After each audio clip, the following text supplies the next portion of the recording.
Good morning! Ito po ngayon ang masisipag na naglilinis na Imbornal through the kindness of our President Ana Kagawad Ana Yap. Ayan po sila. Sa wakas po, nililinis na ngayon ang aming mga Imbornal dahil 4 po na kanto rito ang Imbornal namin. Subalit, ito lang po sa tapat namin ang gumagana. Ito po, ayan. Ito lang, oy, bata, huwag kang makialam dyan. Hindi ka kasali, marumi yan. Huwag kang makialam, marumi. Bitawan mo yan. Bola mo, tinatapon nyo kasi. Huwag nyong itapon lang kung saan saan para hindi nakakabara. Anyway, andito po tayo sa Bankers Avenue, Corner Ringgit.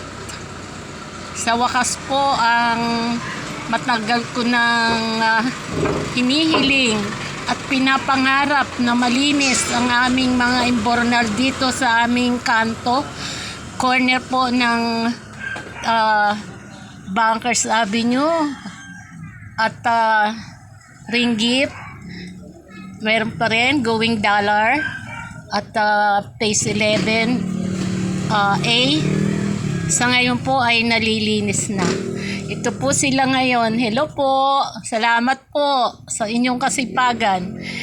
At ito po ay sa pamamahala ng ating kagawad at punong presidente ng ating Homeowners Association na si Kagawad Ana Yap. Marami pong salamat sa inyong tulong at sa inyong pagtitiyaga na mapabuti ang ating paligid. Ang ating pong kapaligiran. Ayan po. Ayan po sila. Medyo sa matagal po naming paninirahan dito. Ngayon ko lang po nakita na nagtiyaga at nililinis nila ang bawat Imbornal. Although siguro din po ako lang ang hindi nakakita. Ngayon ko lang nakita ang kanilang paglilinis. Yun lamang po. Maraming salamat sa pamunuan ng Bankers Village at sa atin na rin pong barangay. Yun lang po lamang. God bless everyone.